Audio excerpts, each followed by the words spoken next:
হরে Krishna. Gadadhar Das, volume 2।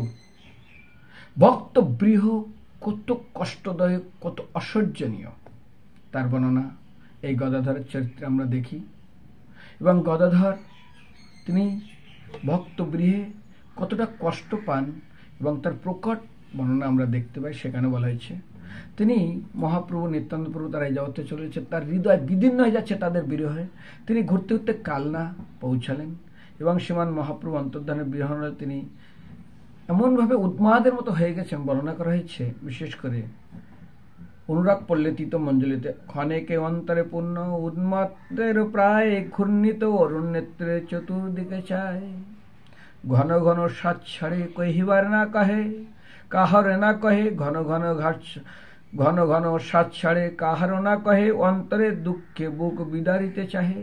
বিরহ বেদনায় বুক বিদর্ণ করতে চাইছে। অশ্রু আদি কিছু না দেখি সেইখানে এ ভাবের বিকারে জানিবে কোন জনে। কিন্তু বিরহ তো চোখ দিয়ে জল পড়বে। যখন মহাপ্রভু একবার গদাধর তখন মায়াপুর লীলাতে, তো তিনি গয়া থেকে ফিরে এসছেন, কৃষ্ণ প্রেমে অত্যন্ত উন্মত্ত হয়ে আছেন।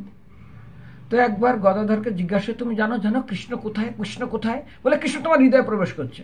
যেই বলছে সঙ্গে মহাপ্রভু তার হাত দিয়ে হৃদয়কে ফাড়ার চেষ্টা করছে। বলছে এই তো বেরিয়ে গেল, বলে বেরিয়ে গেল। এমন তার বিরহ কৃষ্ণ। তো তার বিরহ মহাপ্রভুর, তার বারবার তাকাচ্ছে, কোনো কথা বলছে না, চোখ লাল হয়ে আছে, উন্মাদন পড়া, কিন্তু কোনো চোখের জল নেই। একজন ব্যক্তি তাকে সন্দেহ করলো, এটা কি করে সম্ভব? তখন তার সন্দেহ হলো না, এগুলো লোক দেখানোর জন্য। কিন্তু ওই লোকটা গদাধরকে খুব ভালোবাসত এবং তার প্রতি খুব শ্রদ্ধা ছিল। কিন্তু তার নিকটে গেছে আর গদাধর নাক থেকে যেই মাত্র গরম হাওয়া তার শরীরে লেগেছে, সঙ্গে সঙ্গে তার ঠোলা কেটে গেছে। তাহলে ভিতরে তার কত উত্তপ্ত ছিল। গদাধর দাস তার অঙ্গেতে লাগিল, গদাধর শ্বাস তার অঙ্গেতে লাগিল, সেই স্থান পড়িয়ে তার হেরি মুচ্ছা গেল। সংজ্ঞা পাইয়া গদাধর চরণে পড়িল, নিজ মনোভাব ক্ষমি, নিজ মনোভাব কহি ক্ষমা চাহি নিল। গদাধর শ্বাস তার অঙ্গেতে লাগিল, সেই স্থান পড়িল তার হেরি মুচ্ছা গেল। সংজ্ঞা পাইয়া গদাধর চরণে পড়িল, নিজ মনোভাব কহি ক্ষমা চাহি নিল। বললো, আমি আপনাকে সন্দেহ করেছিলাম, আপনি হয়তো কিছু ঢং করছেন, কিছু করছেন, কিন্তু আপনার শরীরের শ্বাস আমার অঙ্গকে পুড়িয়ে দিয়েছেন, আমি অজ্ঞান হয়ে গেছি। গদাধর পণ্ডিত গোস্বামী ও দাস গদাধর সে অত্যন্ত আন্তরিক সখ্যভাব ছিল। দুই গদাধর, পণ্ডিত গদাধর মানে আমাদের মহাপ্রভু প্রসাদ, এবং এত সখ্যভাব ছিল যা চিন্তার নাই। তো গদাধর পণ্ডিত গোস্বামী তার শেষ কালের অন্তিম অবস্থান আসন্ন হওয়ার পূর্বেই দাস গদাধরকে জানাবার প্রতিজ্ঞা ছিল। তিনি একবার কথা বলেছেন, তুমি এই জগৎ থেকে যখন বিদায় নেবে, হে পণ্ডিত, তুমি আমাকে, হে সখা, আমাকে জানাবে। তো একসময় শ্রীনিবাসাচার্য ভ্রমণ করতে তো জগন্নাথপুরীতে যান এবং সেখানে গদাধর দাসকে জানানোর জন্য গদাধর পণ্ডিত বলেন, গদাধর কহে এক কহিও প্রয় হরি, মিতাকে কহিও মিতা যাবেন ও বাড়ি। অর্থাৎ আমার মিতাকে বলো আমি খুব তাড়াতাড়ি অন্য কোনো বাড়িতে যাব।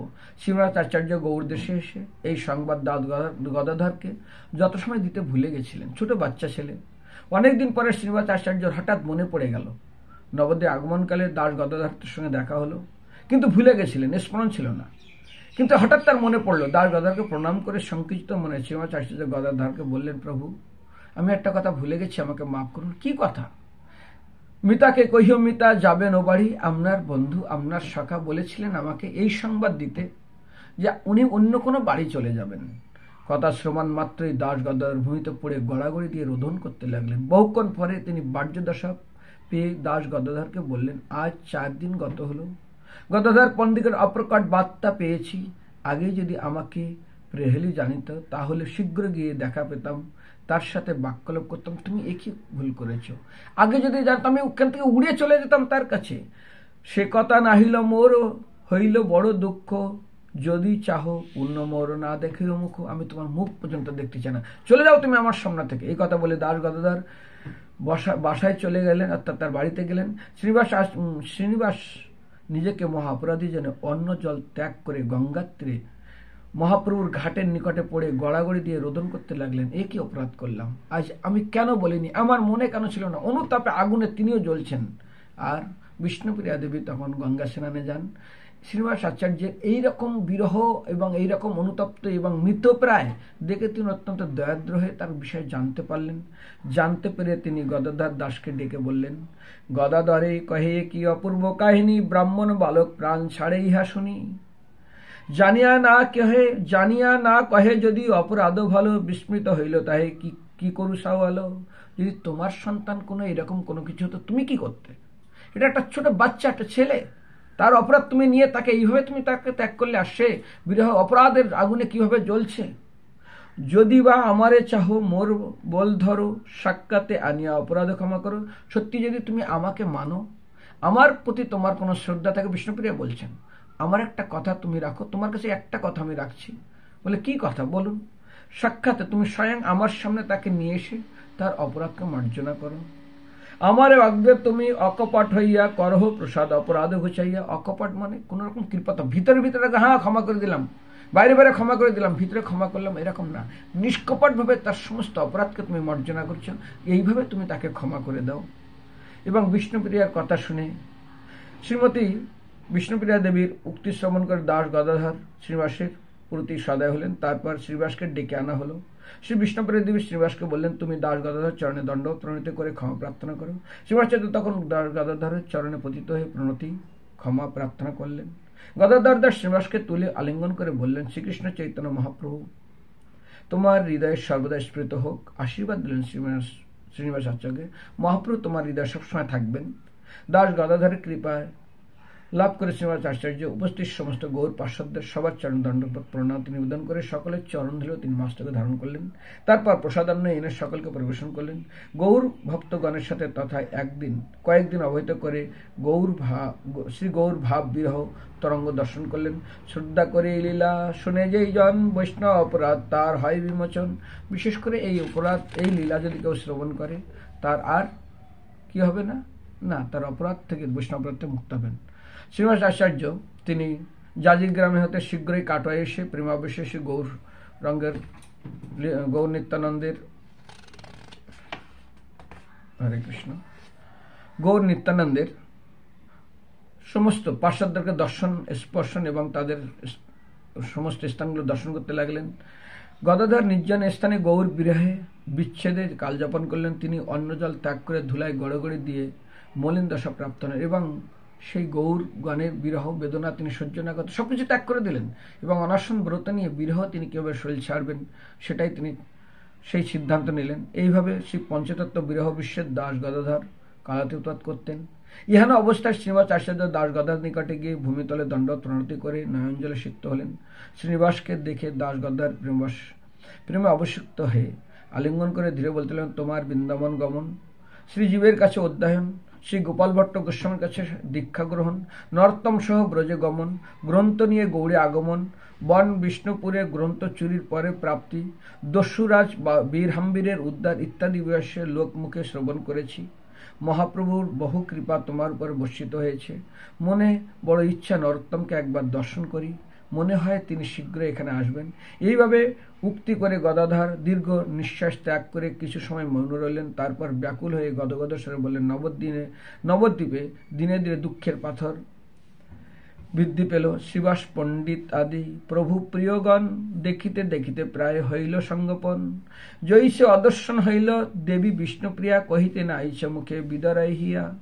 প্রায় নবদ্বীপ হইল অন্ধকার, যে কেহ আছে মৃত্যু দশা সে সবার।